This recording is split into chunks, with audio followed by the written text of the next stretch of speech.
All right, active weather coverage continues here on the Weather Network, and it's because of the big storm that was causing havoc in Ontario yesterday. You can see there in Oakville, not too far from our Weather Network studios, and cars getting stranded. We go down to Toronto itself. Record-breaking snow. It was the 1-2 punch. You had the storm plus lake enhancement of Lake Ontario. Well, that worst of that storm is over for the GTA. It's moving eastwards, and we've already seen evidence of a lot of fresh snow in Halifax. That's where we find Nathan Coleman.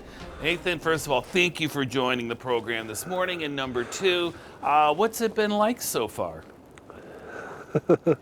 Well, Chris, it's always great to join. My face is feeling a bit like a popsicle out here this morning. We just did an hour-long live stream, and I set up the camera underneath the Halifax wave because that gives the camera the protection.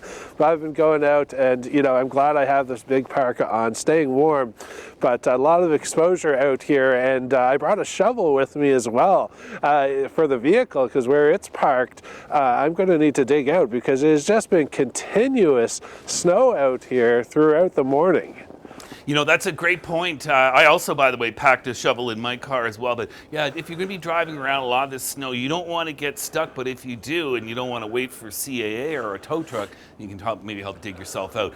Nathan, let's talk about the texture of the snow. Because last week, you were hit with, Halifax was hit with about 21 centimeters, but it was that wet, heavy snow. Is that the case today? Well, it's such a contrast, Chris, because that was very difficult to shovel out and brush off the vehicle. But this morning when I went out, it was light, it was fluffy. I'll show you here, pick some up, and there you go. This is that champagne powder. This is what the skiers dream about. So I bet you Martok and will be busy because it's perfect if you're going sledding, you fall down. It doesn't hurt quite as much. Not great for building snowmen, but it is piling up quick, and it's also makes it much more difficult for travel when you think about the blowing snow because it can easily blow around, and that reduces visibility quickly. It does, and as a result, there's a lot of schools closed, I understand. Nate, anything else closed that's noteworthy?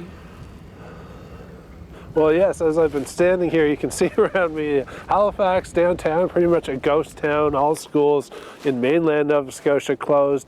Universities as well. You've got Dalhousie downtown, St. Mary's closed, and all provincial government offices have closed. So it's a big shutdown. Even the city of Halifax advising its workers to work from home if you can, but I just saw a few that can't work from home. It was a city of Halifax truck parked, near where I am, just on Lower Water Street, and they got out 4 guys with shovels, start shoveling the curbs. So there you go. Some people have to work.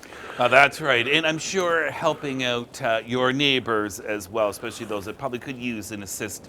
Thank you very much, Nathan Coleman. Yeah, 20 to 40 plus centimeters of snow in some of the harder hit areas of the Maritimes. Newfoundland, it's your turn tomorrow, and there's a bit of wind blowing it around too.